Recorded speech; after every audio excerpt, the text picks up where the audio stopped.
안녕하세요. 이지아이 언어 재활사 이지쌤입니다. 이지아이. 오늘 영상은 많은 분들이 기다리셨던 반향어에 대한 두 번째 시간입니다. 영상 보시는 분들이 이 영상이 끝나시고 나면 반향어를 조금 더 이해하고 그래서 우리 아이에게 꼭 좋은 결과를 이끌어내실 수 있도록 결정적인 방법들을 최대한 쉽게 담았으니까요. 저 이지쌤과 함께 영상 끝까지 시청해주세요.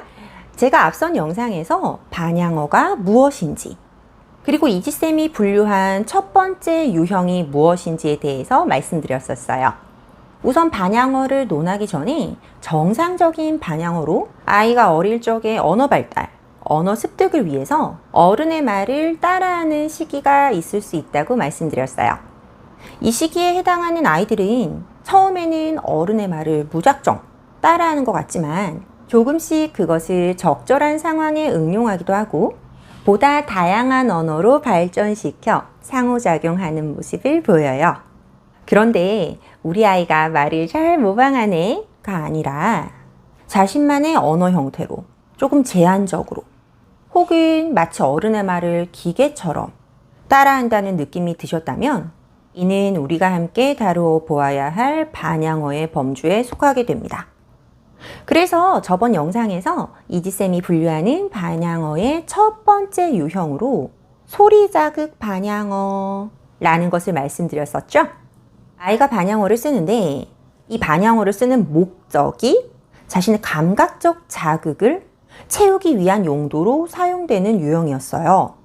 혼자 놀 때 유튜브에서 들었던 노래를 흥얼거리거나 조금 무료한 상황에서 장난감에서 들었던 소리를 마치 외계어처럼 반복하는 경우 등이라고 말씀드렸어요. 그래서 이에 대한 대처는 일전 영상에서 확인해 보실 수 있고요. 오늘 말씀드릴 부분은 두 번째 유형인데요. 바로 want 반향어에 대한 이야기예요. 우리 아이가 반향어를 한다고 느꼈을 때 아이에게 어떤 말을 들어보셨나요? 물 줄까? 엄마한테 갈까? 또는 주세요를 해야 할 상황이 굳이 아닌데도 주세요를 하는 등 아이가 어떤 것을 원할 때 엄마나 치료사가 일전에 했었던 말을 그대로 따라서 즉각 혹은 지연 반향어의 형태로 사용하는 것을 들어보신 경험이 있으실 겁니다. 이렇게 아이가 반향어를 하는 그 목적이 무언가를 원할 때 그것을 달라고 해결해 달라고 사용하는 반향어들을 저 이지쌤이 원한다고 해서 want 반향어라고 부르고 있어요. 많은 어머님이나 치료사분들은 이 want 반향어를 고쳐주고 싶어 하시는데요. 오늘 저 이지쌤이 이 want 반향어를 긍정적으로 수정하는 과정을 세 가지 활동으로 마치 공식처럼 알려드릴게요.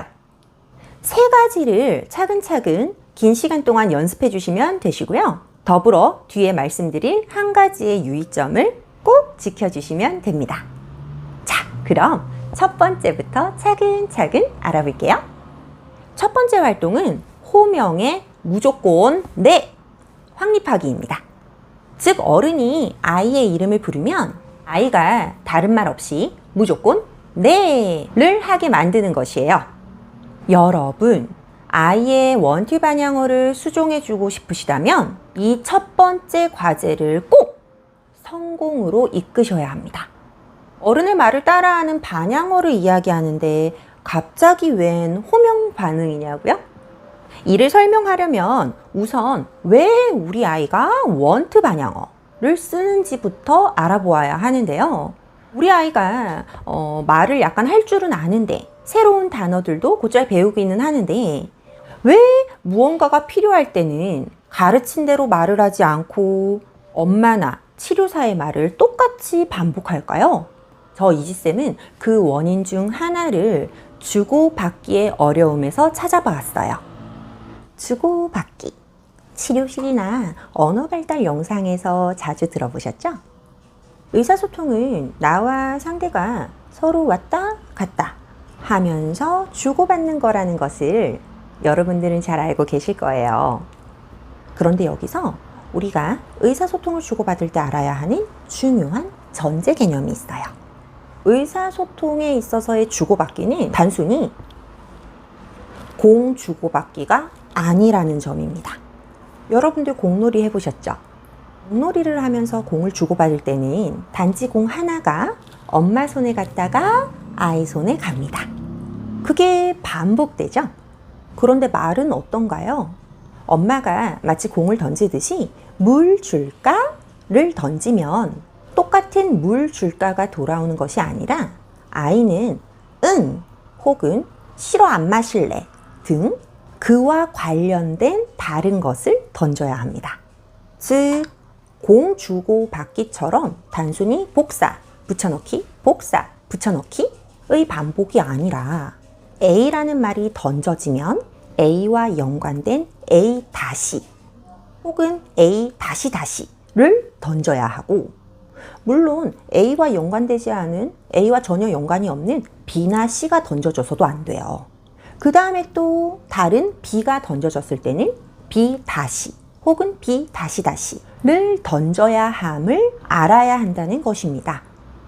그런데 많은 원트 반향어를 보이는 아이들은 마치 언어를 사용할 때 공 던지기 하듯이 내가 원한 상황에서 엄마가 한 말을 그대로 다시 되돌립니다. 이러한 전략을 쓰는 아이들은 의사소통을 할 때 기본적으로 의사소통이라는 것이 공을 받고 다시 던지듯 이렇게 주고 되돌려야 된다 라는 개념까지는 인지를 했지만, 그것을 똑같은 공 A의 형태가 아니라 A와 연관은 된 다른 대답, 즉 A 다시로 바꿔 생각해내는데 어려움이 있다고 볼 수 있어요. 자, 이 의사소통에 있어서의 주고받기 전제 개념, 여기까지 이해가 되셨나요? 그럼 우리 아이에게는 어떻게 해주어야 할까요? 네, 어른이 어떤 말을 던졌을 때 아이가 그 말을 똑같이 하는 것이 아니라 연관되지만 조금은 다른, 즉 A 다시로 표현해야 한다는 공식을 알려주어야 합니다. 저 이지쌤은 이러한 원리를 일상에서 자주 반복적으로 가르치기 위해서 바로 호명의 네 대답하기를 확립시킵니다. 호명, 즉 아이의 이름을 부르는 것이죠. 우리가 아이의 이름을 불렀을 때 똑같이 공을 다시 던져서 아이의 이름을 똑같이 따라하는 것이 아니라 그와 연관된 대답인 네 라는 것을 던지는 걸 반복적으로 연습시켜 주시는 것이죠. 만약에 어른이 이지야 하고 불렀을 때 아이는 공놀이처럼 이지야가 아니라 아무런 다른 소리 없이 언제 어디서든 네가 나오도록 연습시킵니다. 자, 여러분, 이지야 네, 이거 안 됩니다. 아이의 입에서 즉각 반영어로 자신의 이름이 나오지 않고 단지 이름을 들었을 때 네만 나오도록 연습시켜 주세요. 그래서 우선 아이가 한 번에 주고받기를 했을 때 A에서 A가 아니라 A에서 A 다시가 나오는 경험을 심어주는 겁니다. 자, 여러분, 첫 번째 활동이었던 이지야 네 활동을 성공시키셨나요? 시간이 조금 걸릴 수 있어요. 하지만 충분한 시간을 들여서 첫 번째 활동을 꼭 연습시켜 주시고요. 성공이 되셨다면 이제 두 번째 과제를 말씀드릴게요. 두 번째 과제는 아이에게 물어볼 때는 물음표와 온점 모두 공식 기억하기입니다.